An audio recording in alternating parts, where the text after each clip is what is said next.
নবী বলছেন বিররুল ওয়ালিদাইন আফজালু মিনাস সালাত, নামাজের থেকে উত্তম ইবাদত ছেলের কাছে বাপ আর মায়ের সেবা।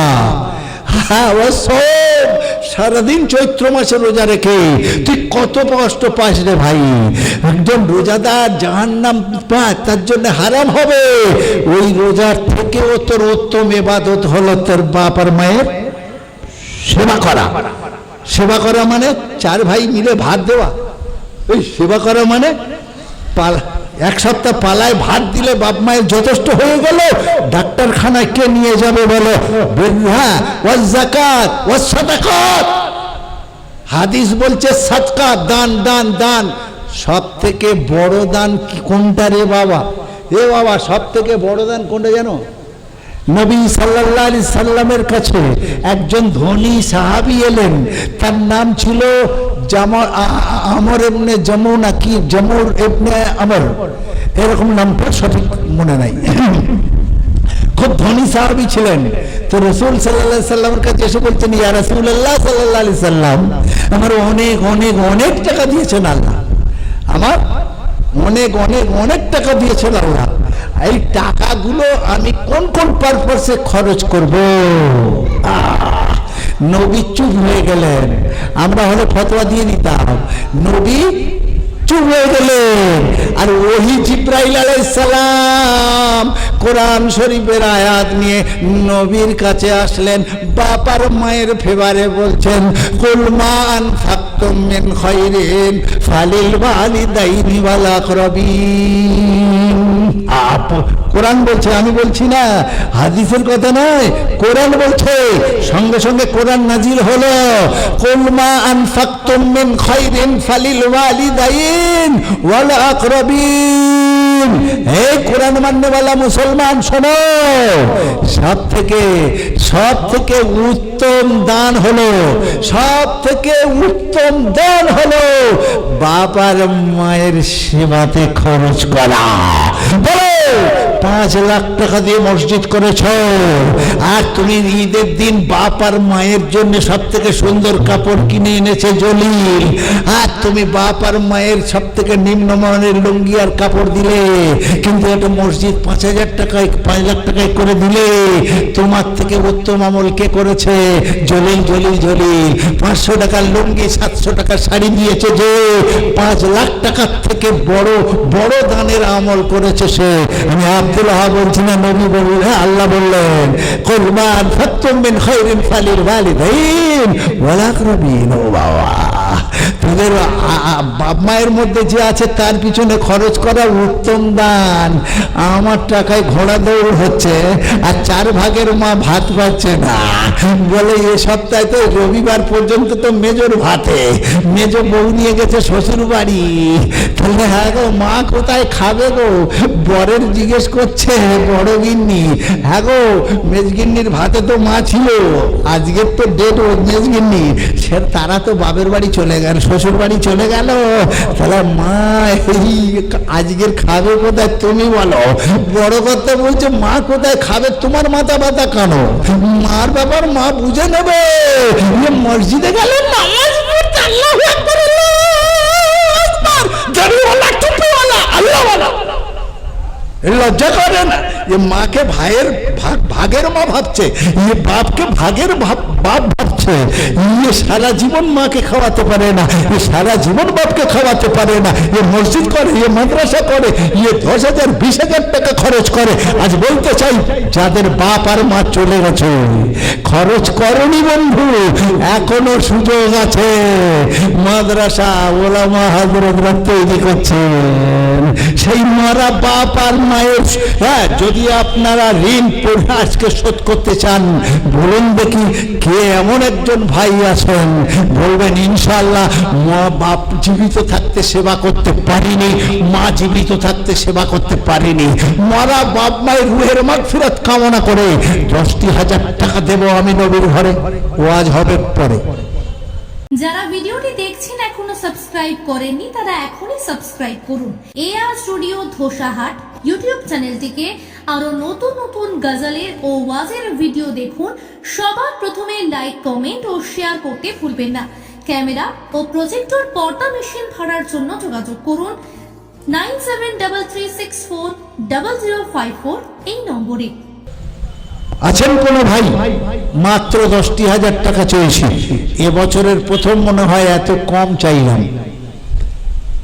28শে ডিসেম্বর, এবছর 28শে ডিসেম্বর রবিবার যোগদিয়া হান্নানিয়া মাদ্রাসায় জলসা হবে।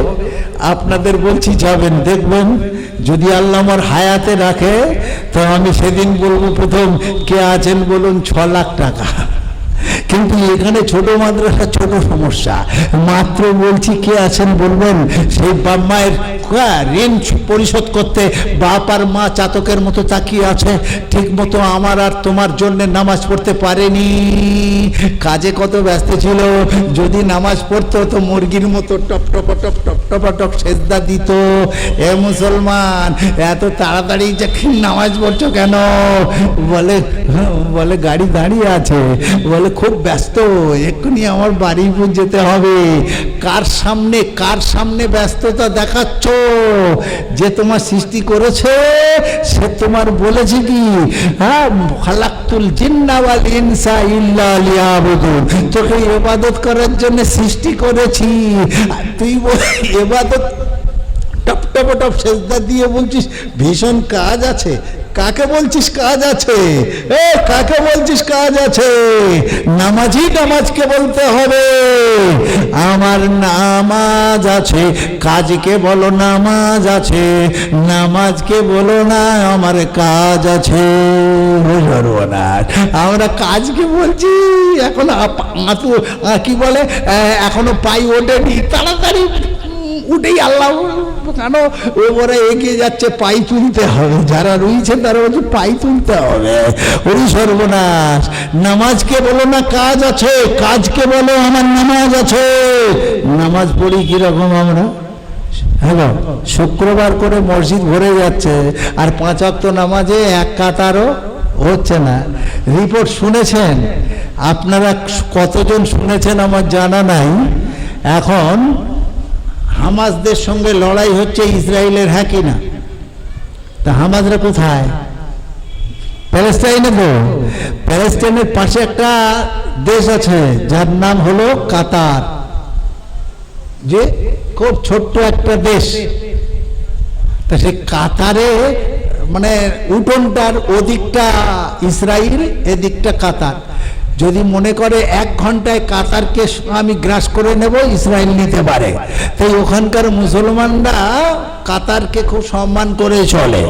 আমরা এখানে বসে বসে বলি আমেরিকাকে বম্বিং করতে দিল কাতার, মুসলমান হারামখোর। আরে উপায় নেই, না দিলে মেরে দেবে, এরা সংখ্যায় কম।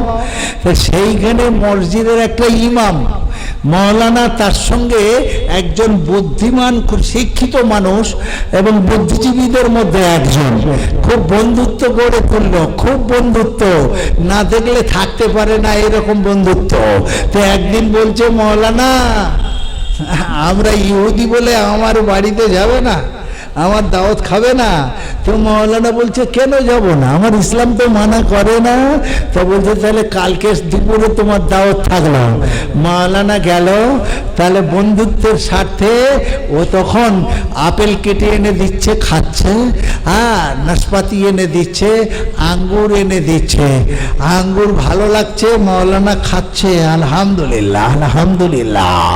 বাস আবার 1-2 হলো আঙ্গুর নিয়ে এসে ছিলে ছড়ে ছড়ে বন্ধু মাওলানার মুখে দিচ্ছে।